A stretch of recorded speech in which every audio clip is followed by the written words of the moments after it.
تو treasures of جنہ میں سے ہے. حدیث میں آتا ہے کہ جنت کے خزانوں میں سے ایک ذکر ہے لا حول ولا قوت الا باللہ. دوسرا غم میں اور بہت زیادہ سوروں کی حالت میں یہ والا ذکر بہت تقویت دیتا ہے, لا حول ولا قوت الا باللہ. اس کی ٹرانسلیشن بھی بڑی تقویت دے گی, ٹھیک ہے نا. اس سے ثابت ہی ہوتا ہے کہ اے اللہ, وہ کہنا یہ چاہ رہے ہیں کہ اللہ میری کنڈیشن تب تک چینج نہیں ہوگی جب تک آپ کی طرف سے مجھے ہیلپ نہیں آئے گی.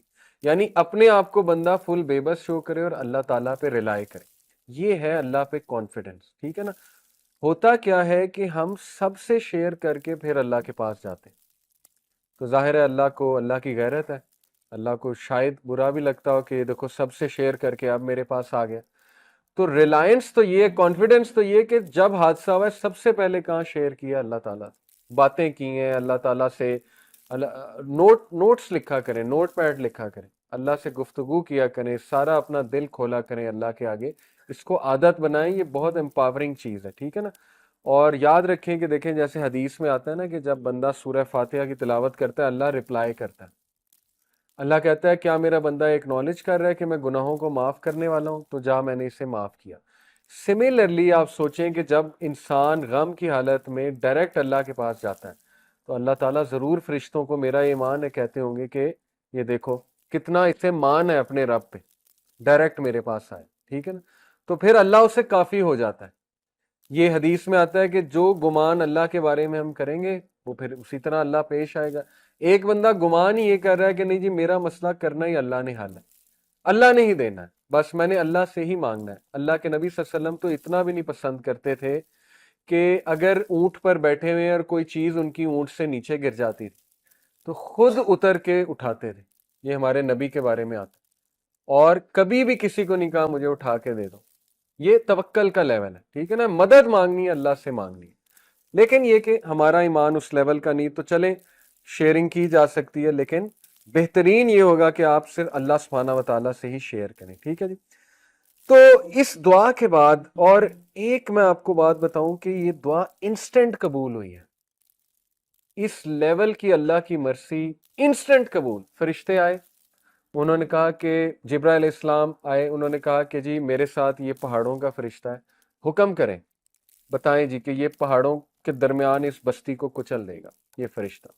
تو اللہ کے نبی صلی اللہ علیہ وسلم نے کہا کہ نہیں, ان کی آل اولاد میں سے کچھ ایسے لوگ آئیں گے جو شاید اسلام قبول کریں. تو اس کا مطلب انسٹنٹ دعاز قبول ہوتی ہیں. اس پہ ہمارا ایمان ہونا چاہیے. اللہ انسٹنٹ ریلیف دیتا ہے اگر وہ حق ادا کیا جائے, اللہ کو اس طرح سے پکارا جائے, بالکل آتا ہے انسٹنٹ ریلیف, ٹھیک ہے نا. اس دعا میں بہت ہوپ ہے. انسٹنٹ ریلیف آیا اللہ کے نبی کو. کیسے؟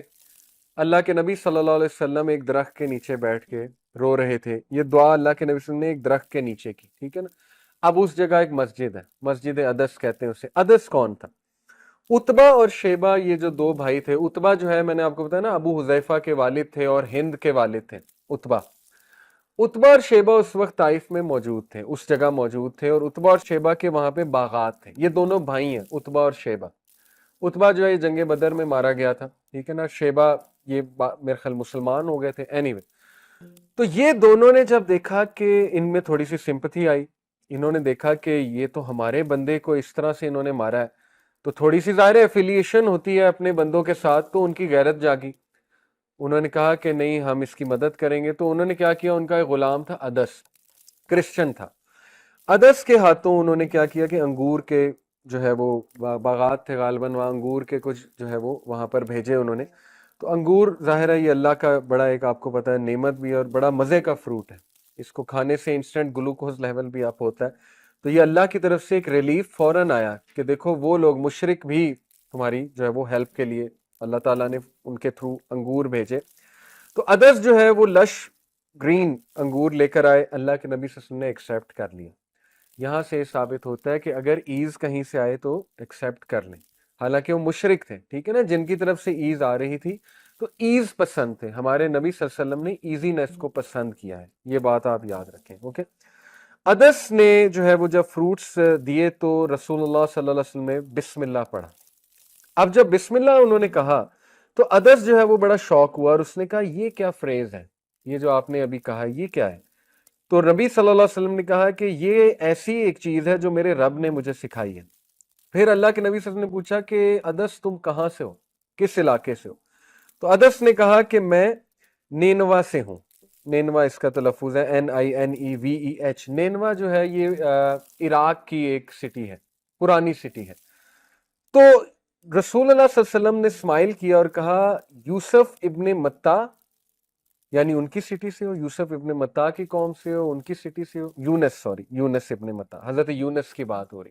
حضرت یونس جو ہے وہ نینوا کے علاقے میں آئے۔ ادس اتنا شوق ہوا اور اس نے کہا کہ یونس کا آپ کو کیسے پتا ہے؟ یہ تو کسی کو نہیں پتا ہے، عربز کو تو یونس کا دور دور تک نہیں پتا ہے، ٹھیک ہے نا، عربز پہ تو کبھی کوئی نبی آیا ہی نہیں، نہ جو ہے اتنا نالج شاید بنی اسرائیل کو بھی نہ ہو، لیکن آپ کو کیسے یونس کا پتا ہے؟ تو اللہ کے نبی صلی اللہ علیہ وسلم نے کہا وہ میرے بھائی ہیں اور میں ان کا بھائی ہوں، اور ہم دونوں اللہ کی طرف سے نبی ہیں۔ یہ سنتے ہی ادس نے رسول اللہ صلی اللہ علیہ وسلم کے پیر مبارک چومنا شروع کر دی، فیٹ چومنا شروع کر دی ادس نے، اور ادس نے کلمہ پڑھ لی۔ اور جب یہ سین سارا دیکھا عتبہ نے اور شیبہ نے، تو اتنا وہ غصے بھی ہوئے، حیران بھی ہوئے کہ ہم نے تو تجھے انگور دے کر بھیجا تھا، تو پاؤں چومنے لگ گیا، تو ایسا تو نے کیوں کیا؟ تو اس نے جواب دیا کہ او مائی ماسٹرز، اے میرے masters, there is no one on earth better than this man since he is a prophet as he told me things only a prophet can know۔ اس انسان نے مجھے وہ بات بتائی جو صرف انبیاء کو پتا ہے، جو نبی ہی جان سکتے ہیں۔ تو ادس نے رائٹ دین جو ہے وہ اسلام قبول کر لیا۔ یہ انسٹنٹ ریلیف ہے کہ محمد صلی اللہ علیہ وسلم آپ کی محنت رنگ لائی ہے۔ اگر اس بستی نے ریجیکٹ کیا ہے تو یہ دیکھ لیں ریلیف بھی آ گیا۔ اوکے، تو انسٹنٹ ریلیف پہ بلیف رکھیں، انسٹنٹ ریلیف پہ ایمان رکھیں، لوگوں کے ساتھ کمپیریزنز نہ کریں، اس کو تو انسٹنٹ ریلیف نہیں آیا تھا، وہ تو کب سے دعا کر رہا ہے، یہ ہو گیا، نہیں، ہر ایک کا کیس ڈیفرنٹ ہے، پتہ نہیں اس نے کیسے دعا کی تھی۔ آپ انسٹنٹ ریلیف پہ توکل رکھیں، آئے گا، اللہ تعالیٰ دے گا، میرا رب کہیں نہ کہیں سے انتظام جو ہے وہ ضرور کرے گا۔ اس کے بعد نبی صلی اللہ علیہ وسلم نے خود بتایا کہ اللہ کے نبی صلی اللہ علیہ وسلم جو ہے وہ چلتے گئے اور ہی ریچڈ کرن المنازل۔ کرن المنازل یہ وہاں کا میقات ہے، طائف سے تھوڑا سا آپ آگے جائیں، یہ میقات سمجھتے ہیں نا جہاں سے احرام باندھا جاتا ہے، ٹھیک ہے، یہ وہاں پہ اس وقت میقات ہے۔ اور اللہ کے نبی صلی اللہ علیہ وسلم نے اوپر دیکھا تو اوپر ایک کلاؤڈ تھا جو اللہ کے نبی صلی اللہ علیہ وسلم کو شیلٹر دے رہا تھا۔ اگین انسٹنٹ ریلیف، ٹھیک ہے نا، اللہ کی طرف سے میسج آ گیا کہ وَلَسَوْفَ يُؤْتِيكَ رَبُّكَ فَتَرْضَىٰ، تیرا رب تجھے جلدی راضی بھی کر دے گا۔ تو انسٹنٹ وہ جو کلاؤڈ دیکھا وہ شیلٹر دے رہا تھا، اور پھر انہوں نے دیکھا کہ جبرائیل علیہ السلام تھے، اور انہوں نے پھر یہ ساری کنورسیشن کی کہ ماؤنٹینز کا فرشتہ میرے ساتھ ہے، وہ